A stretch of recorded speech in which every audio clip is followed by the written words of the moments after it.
ஆண்டவராகிய இயேசு கிறிஸ்துவின் நாமத்தில் உங்களுக்கு வாழ்த்துக்கள். எல்லாரும் எப்படி இருக்கீங்க? சுகமா இருக்கீங்களா? சந்தோஷமா இருக்கீங்களா?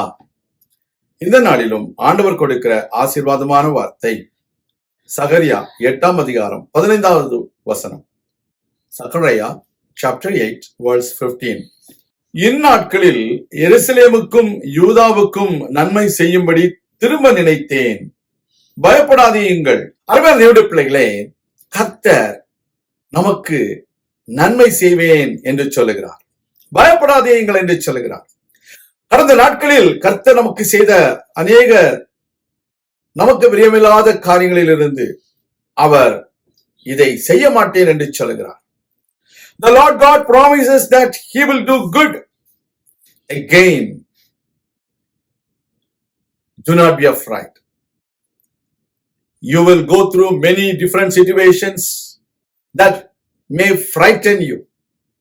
But the Lord God says, yes, you have been going through a lot of things which you don't want, but now I want to do something good. Do not be afraid. முற்பிதாக்களுக்கு கர்த்தர் அநேக இடுக்கண்களை அனுபவித்தது உண்மைதான். ஆனால் இப்பொழுது எருசலேமுக்கும் யூதாவுக்கும் நன்மை செய்ய நான் திரும்ப நினைத்தேன். God has changed His mind now for you to do good. So do not be afraid. But what should you do? When you read on the next verse, it says, speak truth to one another. Judge with peace. That is what we need to do. We should not lie to another, but we need to speak the truth to one another. நாம் உண்மை பேசுகிறவர்களாக இருக்க வேண்டும். பொய்யை களைந்து விட்டு உண்மை பேச வேண்டும். நாம் பேசுகிற பேச்சில முரண்பாடான காரியங்களை பேசக்கூடாது. பொய் புரட்டுகளை பேசக்கூடாது. அது பிசாசுக்கு தான் உரியது. காரணம், பொய்க்கு பிதாவாய் இருப்பவன் பிசாசானவன்.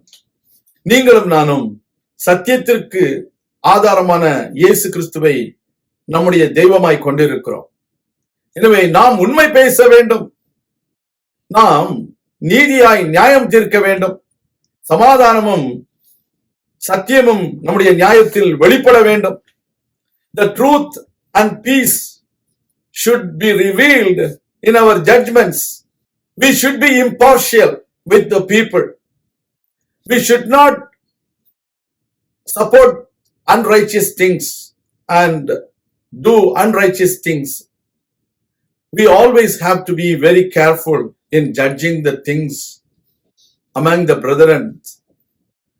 God says, speak truth with one another. Then only God will do good things. Do the right judgment. Then only God will do the judgment rightly to you also. கர்த்தருடைய பிள்ளைகளே, கர்த்தர் நமக்கு நீதியாய் நியாயம் செய்ய வேண்டும் என்றால் நாம் நீதி செய்கிறவர்களாக, நியாயம் செய்கிறவர்களாக இருக்க வேண்டும்.